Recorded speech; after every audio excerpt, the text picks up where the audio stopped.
नमस्कार, मी आनंद पोहनेरकर आपल्या सर्वांचं महाराष्ट्रवाणी बातमीपत्रात स्वागत करतो. पाहूया आजच्या ठळक घडामोडी. शालेय विद्यार्थ्यांच्या जीवनाला कलाटणी देणाऱ्या इयत्ता 10वीच्या परीक्षेला आज दिनांक 21 फेब्रुवारीपासून प्रारंभ झाला. इयत्ता 12वी प्रमाणे 10वीच्या परीक्षाही कॉपीमुक्त अभियानाच्या माध्यमातून घेण्यात येणार असल्याचे यापूर्वीच शिक्षण विभागाने स्पष्ट केले आहे. त्यानुसार आज परीक्षेला प्रारंभ झाला. परभणी जिल्ह्यात 27,111 विद्यार्थी संख्या आहे. मात्र आज प्रत्यक्षात 26,538 विद्यार्थ्यांनी परीक्षा दिली आणि तब्बल 573 विद्यार्थ्यांनी या परीक्षेत दांडी मारली. 10वीच्या परीक्षेचा आज पहिलाच दिवस असल्याने इतक्या मोठ्या संख्येने विद्यार्थ्यांनी दांडी मारल्यामुळे विद्यार्थ्यांच्या मनात नेमकं चाललं आहे काय हा प्रश्न उपस्थित होत आहे. आज झालेल्या पेपरमध्ये 97% विद्यार्थी उपस्थित होते. जिल्ह्यात आज केवळ कॉपीचा एक प्रकार आढळून आला. 12वीच्या परीक्षेत केलेल्या कॉपीमुक्त अभियानातील कामगिरीमुळे कदाचित 10वीच्या परीक्षेत याचा चांगला परिणाम झाल्याचे पाहावयास मिळत आहे. सकाळी परीक्षा केंद्रावर विद्यार्थ्यांची कोणत्या वर्गामध्ये आपला क्रमांक आहे हे पाहण्यासाठी मोठी गर्दी झाल्याचे पाहावयास मिळाले. त्यातच कॉपीमुक्त अभियानामुळे विद्यार्थ्यांना तपासूनच परीक्षा केंद्रात प्रवेश देण्यात आला. केंद्रीय गृहमंत्री अमित शाह, मुख्यमंत्री देवेंद्र फडणवीस, उपमुख्यमंत्री अजित पवार, एकनाथ शिंदे, ग्रामविकास आणि पंचायत राजमंत्री यांच्या उपस्थितीत महाआवास अभियान 2024-25 अंतर्गत प्रधानमंत्री आवास योजना ग्रामीण टप्पा 2 मधील राज्यातील 20 लाख लाभार्थ्यांना घरकुलाचे मंजुरीपत्र आणि किमान 10 लक्ष घरकुल लाभार्थ्यांना पहिला हप्ता वितरणाचा गृहोत्सव कार्यक्रम 22 फेब्रुवारी 2025 रोजी दुपारी 4:30 वाजता मुख्य बॅडमिंटन हॉल श्री शिवछत्रपती क्रीडा संकुल बालेवाडी पुणे या ठिकाणी आयोजित केला आहे. याच दिवशी या कार्यक्रमाबरोबरच राज्यातील जिल्हा, तालुका आणि ग्रामपंचायत स्तरावर घरकुल लाभार्थ्यांना मंजुरीपत्र वितरण कार्यक्रमाचं आयोजन करण्यात आलं आहे. तसंच राज्यातील कार्यक्रमाचं थेट प्रक्षेपण जिल्हा, तालुका आणि ग्रामपंचायत स्तरावर व्हिडिओ कॉन्फरन्सिंगद्वारे होणार आहे. परभणी जिल्ह्यातील लाभार्थ्यांना पालकमंत्री मेघना बोर्डीकर यांच्या उपस्थितीत मंजुरीपत्र आणि पहिला हप्ता वितरण कार्यक्रम 22 फेब्रुवारी 2025 रोजी दुपारी 3 वाजता जिल्हाधिकारी कार्यालयातील जिल्हा नियोजन सभागृहात आयोजित करण्यात आला आहे. या कार्यक्रमास उपस्थित राहावं असं आवाहन जिल्हा परिषद मुख्य कार्यकारी अधिकारी तथा जिल्हा ग्रामीण विकास यंत्रणा अध्यक्षा नतिशा माथुर यांनी केलं आहे.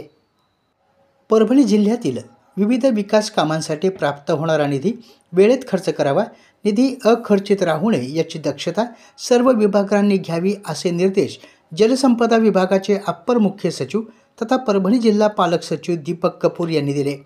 जिल्हाधिकारी कार्यालयाच्या नियोजन सभागृहात आयोजित बैठकीत कपूर यांनी आज सर्व विभागांच्या विविध योजना आणि त्यांच्या अंमलबजावणी स्थितीचा सविस्तर आढावा घेतला. यावेळी त्यांनी सदर निर्देश दिले. बैठकीला जिल्हाधिकारी रघुनाथ गावडे, पोलीस अधीक्षक रवींद्रसिंह परदेशी, जिल्हा परिषद मुख्य कार्यकारी अधिकारी नतिशा माथुर, महानगरपालिका आयुक्त धैर्यशील जाधव, अप्पर जिल्हाधिकारी डॉक्टर प्रताप काळे, निवासी उपजिल्हाधिकारी अनुराधा ढालकरी, नांदेड पाटबंधारे विभागाचे अधीक्षक अभियंता अजय दाभाळे, अतिरिक्त मुख्य कार्यकारी अधिकारी रश्मी खांडेकर आदी उपस्थित होते.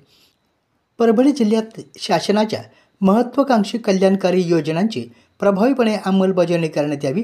जिल्हा प्रशासन निर्देशांकानुसार पहिल्या क्रमांकावर येईल यासाठी सर्व विभागांनी कसोशीने प्रयत्न करावेत.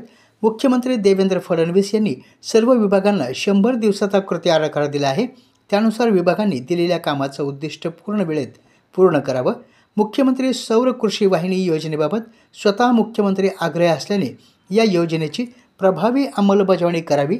जिल्हाधिकारी यांनी नियमितपणे याचा आढावा घ्यावा. जिल्ह्यातील सर्व आरोग्य केंद्रात औषधींचा पुरेसा साठा उपलब्ध ठेवावा असं आवाहन देखील त्यांनी यावेळी केलं. जलसंपदा विभागाचे अप्पर मुख्य सचिव तथा जिल्ह्याचे पालक सचिव दीपक कपूर यांनी आज गंगाखेड तालुक्यातील मुळी येथे दुपारी भेट देऊन निम्न पातळी बंधाऱ्याची पाहणी केली. पैठणच्या नाथसागर धरणाच्या व्यतिरिक्त गोदावरी नदीवर नांदेडच्या विष्णुपुरी प्रकल्पांतर्गत 14 बंधारे असून मुळी येथील 10वा बंधारा आहे. हा बंधारा गोडबोले पद्धतीचे गेट असलेला पायलट प्रोजेक्ट आहे. 2012 आणि 2016 मध्ये 2 वेळा हा बंधारा महापुराच्या पाण्याने क्षतिग्रस्त झाला. वेळोवेळी बांधकामासाठी मिळालेल्या निधीतून हा बंधारा 19 ऑक्टोबर 2024 रोजी पूर्ण झाल्याचे सांगून येथे 11.35 दशलक्ष घनमीटर पाणीसाठा आहे. 103 कोटी रुपयामध्ये हा बंधारा पूर्ण झाला असून येथील पाण्यामुळे 1705 हेक्टर सिंचन होत असल्याचं कार्यकारी अभियंता लघुपाड बंधारे परभणी CN ताटे यांनी सांगितलं. 5 मार्च 2025 रोजी आझाद मैदानावर निघणाऱ्या मांगवीर महामोर्चाला सकलचे संस्थापक ज्येष्ठ साहित्यिक अण्णा धगाटे पुणे यांनी परभणीत येऊन जाहीर पाठिंबा दिला आहे. सकलचे संस्थापक अण्णा धगाटे हे मांगवीर महामोर्चाची तयारी करण्यासाठी महाराष्ट्रभर फिरून समाज बांधवांना तयार करत आहेत. या राज्यव्यापी दौऱ्यानिमित्त परभणी शहरातील सावली विश्रामगृह येथे नुकतीच बैठक घेण्यात आली. अनुसूचित जाती आरक्षण वर्गीकरणासाठी नेमलेली न्यायमूर्ती अनंत बद्दर समिती क्रियाशील आणि गतिमान करण्यासाठी मांगवीर महामोर्चा अत्यंत महत्त्वाचा ठरणार आहे. त्यामुळे या महामोर्चात हजारोच्या संख्येनं मातंग समाजानं सहभागी झालं पाहिजे असं आवाहन अण्णा धगाटे यांनी केलं आहे. या बैठकीला लसाकामाचे प्रदेशाध्यक्ष राजेश उफाडे, त्याचप्रमाणे अण्णाभाऊ साठे क्रांती आंदोलनाचे संस्थापक अध्यक्ष सतीश कवडे, राज्य उपाध्यक्ष परमेश्वर बंडेवार, लाल सेनेचे कॉम्रेड गणपत भिसे, एकता हमाल युनियनचे नेते रोहिदास नेटके आदी पदाधिकारी उपस्थित होते. आपल्या जिल्ह्यातील अपडेट बातम्या पाहण्यासाठी आमच्या महाराष्ट्रवाणी या चॅनलला लाईक करा, सबस्क्राईब करा आणि शेअर करा. धन्यवाद.